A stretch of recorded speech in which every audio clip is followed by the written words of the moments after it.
prominent Muslim cleric who attended the Ayodhya Ram Temple Pran Pratishtha ceremony has said that a fatwa has been issued against him for attending the ceremony on January 22nd. Dr. Imam Umair Ahmad Ilyasi, Chief Imam of All India Imam Organization, confirmed having received a fatwa issued against him. He said as a Chief Imam, he received the invitation from Sri Ram Janmabhoomi Tirth Kshetra. He contemplated for 2 days and then decided to go to Ayodhya for harmony for the country. He further added that he received threat calls from the evening of January 22nd. The callers gave him life threats, and he stands firm on his action and won't apologize for it. Meanwhile, my colleague has spoken exclusively to Dr. Imam Umair Ahmad Ilyasi on the fatwa issue. Let's in fact listen in. Chief इमाम doctor Umar Ahmad Ilyasi इस वक्त हमारे साथ हैं, जिन्हें भगवान राम की प्राण प्रतिष्ठा में शामिल होने के बाद फतवा उनके खिलाफ जारी हुआ है। उन्हें कॉल करके उन्हें धमकी भी दी जा रही है। इमाम साहब हमारे साथ खुद है। सर, राम सबके हैं कहा जाता है, आप राम मंदिर की प्राण प्रतिष्ठा में शामिल हुए, उसके बाद से ही आपके खिलाफ फतवे जारी हो रहे हैं, आपको धमकी दी जा रही है कॉल करके।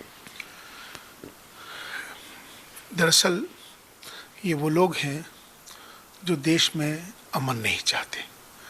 ये वो लोग फतवा जारी कर रहे हैं जो कि आपसी सौहार्द नहीं चाहते। आज जिस तरह से ये बदलता भारत है, इस बदलते भारत की तस्वीर थी कि राम जन्मभूमि ट्रस्ट ने मुझे बुलाया, मैं वहाँ गया, साधु संतों ने, अयोध्या वासियों ने उसका स्वागत किया। वहाँ से मैंने जब एक पैगाम मोहब्बत का अपना एक इंटरव्यू किया, एक संदेश दिया, जिसमें मैंने कहा था कि हमारी सबकी जातियाँ ज़रूर अलग हो सकती हैं, हमारी पूजा पद्धति सबकी ज़रूर अलग हो सकती है, हमारे सबके धर्म ज़रूर अलग हो सकते हैं, हमारी सबकी आस्थाएं ज़रूर अलग हो सकती हैं, लेकिन हमारा जो सबसे बड़ा धर्म है वो इंसान और इंसानियत का है। और हम भारत में रहते हैं, हम सब भारतीय हैं। आओ हम सब मिलकर भारत को मजबूत करें, भारतीयता को मजबूत करें, राष्ट्र सर्वोपरि है।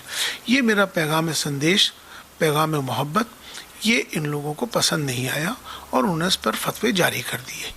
जब से मैं आया हूँ प्राण प्रतिष्ठा से, जब से ये वायरल हो गई है मेरी जाने की, तो तभी से ये फतवा जारी हुआ है। ये फतवा है जो कि एक मुफ्ती साबिर हुसैनी ने ये फतवा जारी किया है और इसमें मेरा नंबर भी सार्वजनिक कर दिया गया है और उसमें कहा है कि मेरा बायकाट करने के लिए।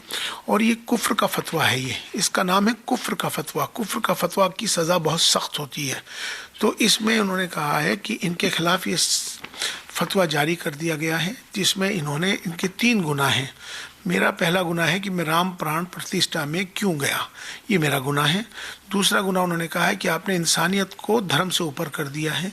तीसरा उन्होंने कहा है कि आपने राष्ट्र सर्वोपरि कहा है, राष्ट्र को ऊपर कर दिया है, धर्म को नीचे कर दिया। तो इसलिए तीनों हिसाब से आप इस्लाम से खारिज हो गए, अब आप पर कुफ्र लाजिम हो चुका है। कुफ्र का फतवा हम जारी करते हैं। कुफ्र के फतवे में जो है उसमें बहुत सारी सख्त सज़ाएं होती हैं। तो लेकिन मैं उनको ये बताना चाहता हूँ कि जो मैंने ये कार्य किया वो मैंने देश हित में किया। मैं ऐसे फतवों से डरने वाला नहीं हूँ, ना मैं इन ऐसे फतवों की बात की अहमियत मानता हूँ।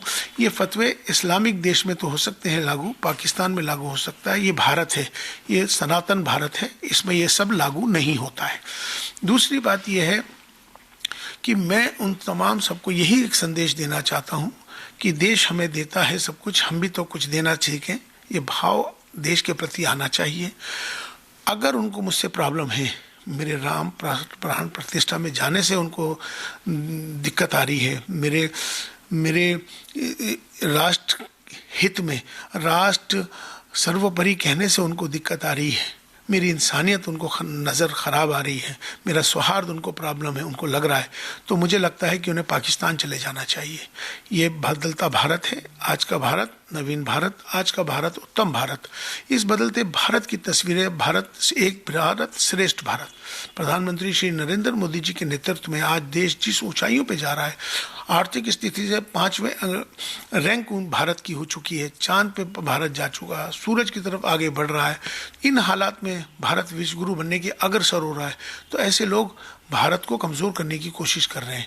मुझे धमकियां जो दी जा रही हैं, मुझे मारने की साजिशें रची जा रही हैं, मेरा नंबर सार्वजनिक कर दिया गया है। आज 5 दिन से मेरे नंबर पर तमाम थ्रेट्स शुरू हो चुकी हैं। अभी 8:40 पर मेरे पास कश्मीर से वहाँ से अभी किसी संगठन ने मुझे फ़ोन किया है 8:40 पर, मैंने उनका नंबर रिकॉर्ड कर लिया गया है। उन्होंने मुझे कश्मीर से जो धमकी दी, उन्होंने कहा कि जब से 2014 से प्रधानमंत्री नरेंद्र मोदी जी की सबसे सरकार बनी है और उन्होंने अनलॉफुल ये मंदिर को बनाया है और आप वहाँ जाके इस बात को साबित करके आपने तस्दीक कर दी है कि आप उनके साथ खड़े हैं, लिहाजा या तो आप इस्तीफा दीजिए या माफ़ी मांगिए, वरना अब आपकी खैर नहीं है। कौन लोग हैं जो फतवा जारी कर रहे हैं? बहुत से लोग मस्जिदों में, मदरसा में भी जाते हैं, लेकिन कभी फतवा जारी नहीं होता। आपके खिलाफ फतवा? दरअसल ये है कि ये वो लोग हैं, सारे समाज में, हर समाज में अच्छे लोग ज़्यादा होते हैं, चंद लोग खराब होते हैं जिनकी मानसिकता खराब होती है। ये वो लोग हैं जो राष्ट्र विरोधी हैं, और जो मेरा विरोध करेगा, मेरे काम को विरोध करेगा, मेरे राष्ट्रवाद को विरोध करेगा, वो मुझे लगता है कि वो देश में अमन, प्यार, सौहार्द नहीं चाहता है। इसलिए वो राष्ट्र विरोधी हैं, वो लोग, वो देश विरोधी हैं जो मेरे खिलाफ इस काम को कर रहे हैं। मैंने कोई गलत काम नहीं किया, मैं माफ़ी नहीं मांगूंगा, ना मैंने कोई गलत किया है, ना मैं त्याग पत्र दूंगा।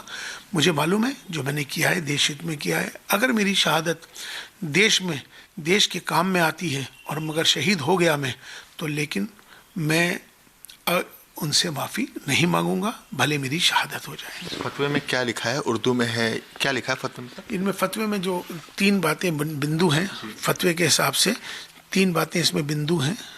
जो कुफ्र का फतवा है, ये कुफ्र का फतवा हमारे यहाँ सबसे खतरनाक, तो वैसे इस्लामिक राष्ट्र में होता है जहाँ शरीयत लॉ चलती है, वहाँ पे होता है। ये पहला फतवा है किसी इमाम पर और चीफ इमाम पे लगने वाला, भारत का पहला फतवा है ये।